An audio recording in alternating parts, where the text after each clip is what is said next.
안녕하세요. 스토리 그레니입니다. 자, 오늘은요. 영어 노래 듣기 기초 공사로 파닉스 학습업이라는 제목으로 영상을 준비했습니다. 영어 노래 파닉스 어떤 관계가 있을까요? 언뜻 보면은요 관계가 없어 보여요. 영어 노래 듣기는 말 그대로 영어로 된 아이들의 동요를 듣는 것이고요. 파닉스는요 글자를 보고 잘 읽어내서 이렇게 책 읽게 만드는 방법이잖아요. 정말 언뜻 보면 관련이 없어 보여도 그런데요 사실은 외국어로서 영어를 배우는 우리나라 상황에서는요 정말 특히 어린이 학습자에게 중요합니다. 저도요 아이들을 지도해 보았고요. 그리고 제 아이도 있잖아요. 자, 아이들 중에서는요 유난히 파닉스를 그냥 쉽게 배우는 아이도 있고요. 그런데 유난히 못 배우는 친구들이 정말 있어요. 눈에 띄어요. 잘 배우는 아이들, 타고난 언어 능력을 가진 그런 아이들, 타고난 언어 능력을 가진 것이 아닌가요? 하실지 모르겠는데요. 사실 제가 이렇게 경험적으로 보았을 때는요 타고난 언어 능력보다는요 언어 환경이라고 말씀드리고 싶습니다. 바꿔 말하면은요 파닉스를 유난히 못 배우는 아이의 경우도요 마찬가지입니다. 이 친구가 영어 능력이 안 돼서라기보다는요 안 돼서 파닉스를 못한다기보다는 언어 환경에서 그 원인을 찾을 수가 있는 경우가 많습니다. 제가요 초1 정도의 아이로 한번 예를 들어볼게요. 자, 아이가 학원에서요 싹 갔어요. 영어 공부한다고 갔는데요. 그럼 파닉스부터 하자 하고 파닉스를 배우기 시작했습니다. 그런데 잘 못해요. 파닉스를 배웠다고 해서 잘 못 읽어요. 그리고 학원 시스템으로 봤을 때는요 시험을 보고 마스터를 한 다음에 다음 단계 반으로 넘어가야 한다고 하는데 이게 잘 안 돼요. 이러니까요 아이한테도 재미없고요 제대로 읽어 나가지도 못하고 그래서 진도도 못 나가고 그냥 엄마의 입장에서는 돈만 나가는 상황입니다. 그래서요 아이가 재미없다고 하니까 그래 그러면 학원을 끊자 다니지 마 그렇게 됐어요. 그런데 다시 슬슬 불안해서 다른 학원으로 옮겨서 다른 학원에서 레벨 테스트를 보니까요 어머나 또 파닉스 반에 들어가라고 해요. 지난번에 많이 했는데 이 녀석 다 까먹었네 원망도 들지요. 자, 그래서 다시 다니다가 또 지쳐서 끊고 쉬다가 다른 학원에 또 갔는데요 또 파닉스부터 해야 한다고 하고 이런 공포의 어떤 이렇게 쳇바퀴가 되는 경우를 종종 보았습니다.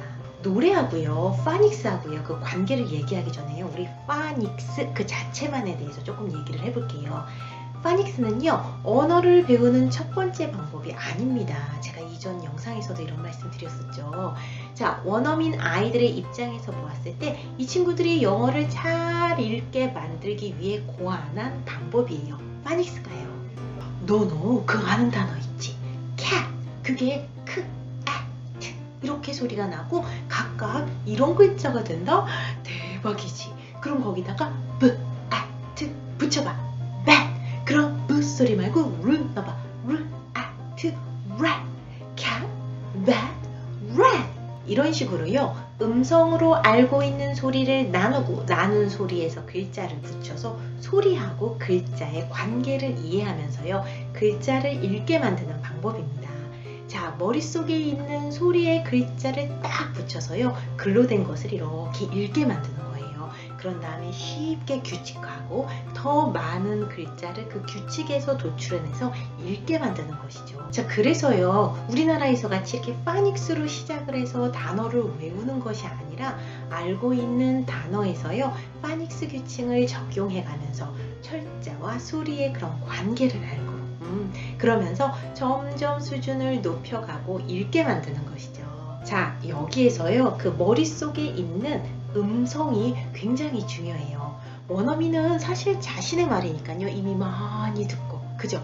얼마나 많이 들었겠어요. 얼마나 많이 알고 있겠어요. 그런데요 우리 아이들의 머릿속에 영어가 많이 있나요? 환경적으로 영어를 들을 기회가 많나요?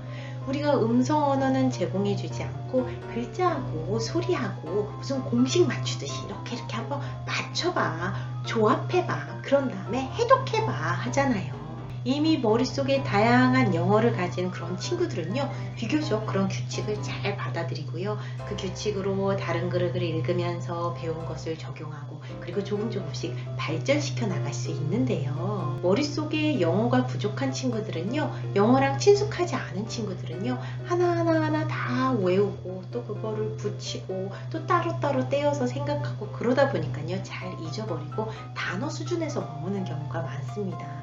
혹은 살짝만 다른 곳에서 이렇게 만나도요, 읽지 못하는 경우가 생겨요. 자, 그렇다면요, 결국은 파닉스를 잘하기 위해서는 머릿속에 음성적으로 언어가 많이 있어야 되는데요. 그렇다면 일상생활에서 언어를 좀 자연스럽게 접하는, 우리가 원어민만큼은 못하더라도요, 당연히 못하죠. 어떻게 우리 아이들에게 그래도 음성 언어를 접하게 할까요? 맞아요. 최고의 방법은요, 영어 그림책 많이 들려주시는 거고요. 스토리 그래니 중요합니다. 맞지요? 이게 최고예요. 그런데 하루에 우리가 읽어줄 수 있는 양이 사실은 한정되어 있음을 감안했을 때 노래 활용도 참 중요합니다. 영어 노래 듣기로 파닉스 학습을 업 시킬 수 있습니다. 특히요, 영어로 된 노래 이런 걸 듣는 거는요, 틈틈이 활용하기 너무 좋아요. 뭐 아침에 아이를 깨우면서 틀어놓고, 잠 잘 자라고 잘 잠깐 틀어놓고, 아이가 놀 때 배경음악으로 틀어놓고, 차로 이동하면서요, 일정한 CD를 계속 그 이동할 때마다 들려주는 거예요. 저 그 방법 썼었거든요. 자, 이렇게 아이가 듣다 보면요, 어느새 이렇게 귀에 걸리고 같이 흥얼흥얼하고 놀고 이러면서 재미있게 따라할 수 있습니다. 그러면서 아이가 머릿속에 음성 언어를 차곡차곡 저장하고 친해지게 할 수 있도록 돕습니다. 그러면서요, 어떤 단어를 딱 얘기하고 그게 이렇게 돼 처음 보던 단어가 아니니까요, 더 쉽게 받아들일 수 있는 거죠.